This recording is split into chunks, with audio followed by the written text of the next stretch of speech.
Hello everyone, my name is Pearlescent Moon and welcome back to another video. Throughout my time on YouTube, there has been one very dominant theme that people have been asking for.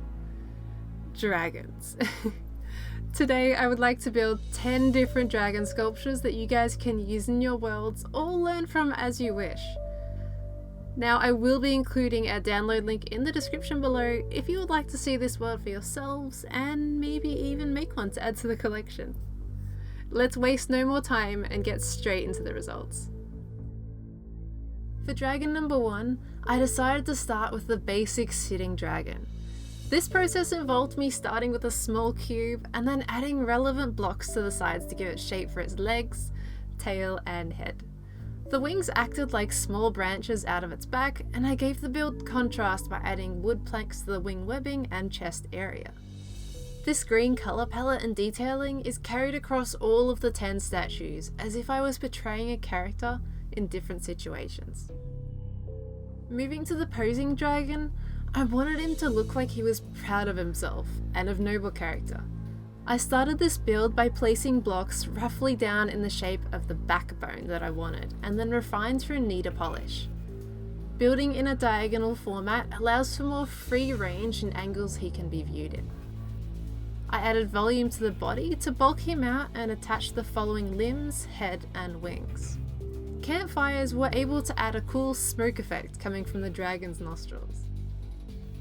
The sneaking pose was originally going to be a hovering dragon, but I felt he was kind of stiff to look at. To combat this, I flung out a leg and flicked out an arm. In the end, it looked like he was trying to tiptoe, to which the name for this one had originated. This is what I would call a more dynamic pose, as it appears as though he's mid-movement. For number 4, I went with a typical gliding pose. We had to have a flying dragon in here somewhere, right? Plus, I really enjoy seeing expanded wings.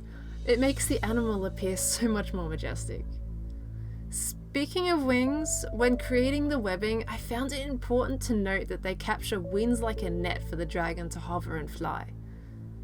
Due to this, I created a slight curve to the webbing to emulate how the wind would react with the wings.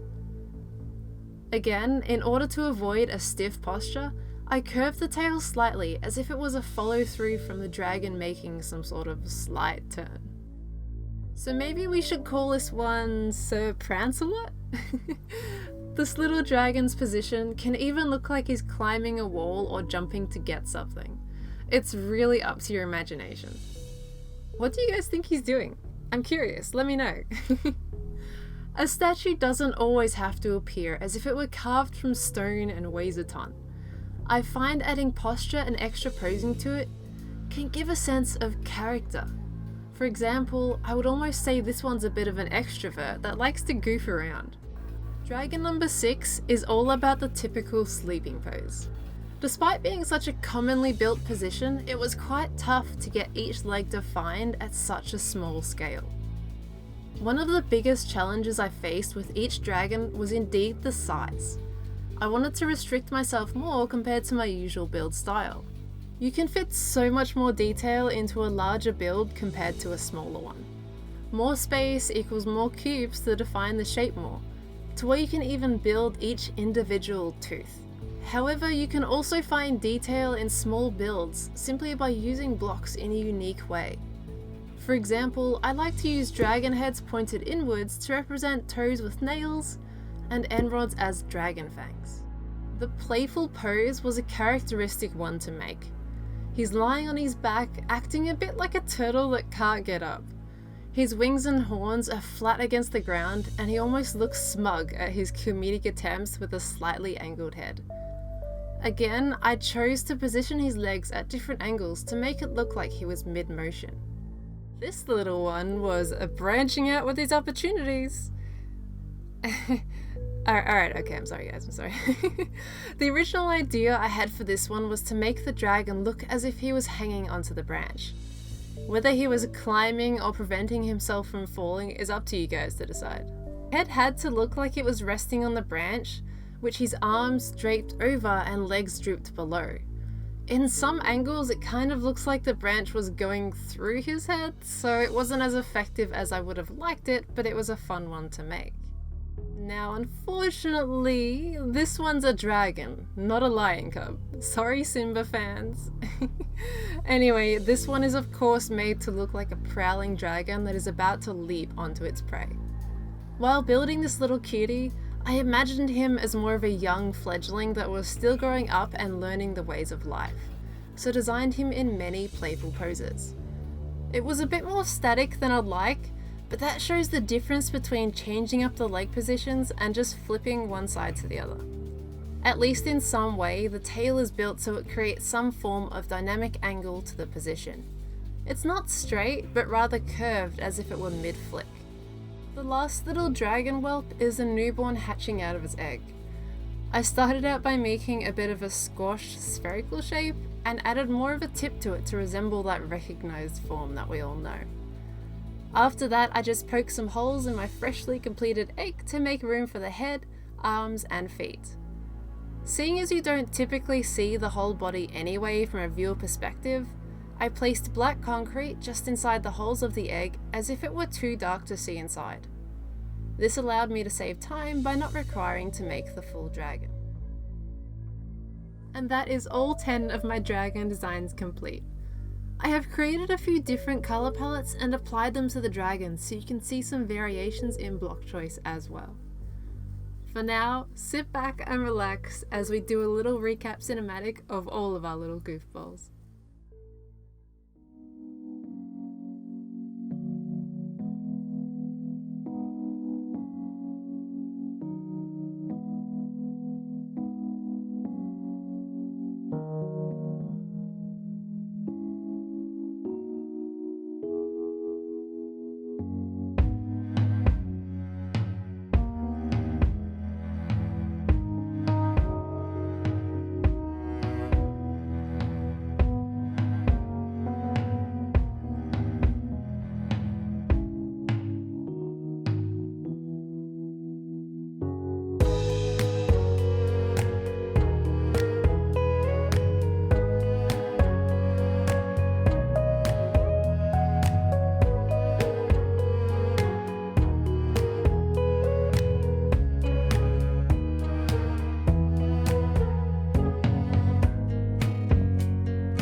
Again, I would like to mention that I will be providing a world download in the description if you'd like to take a look at them or even make some of your own.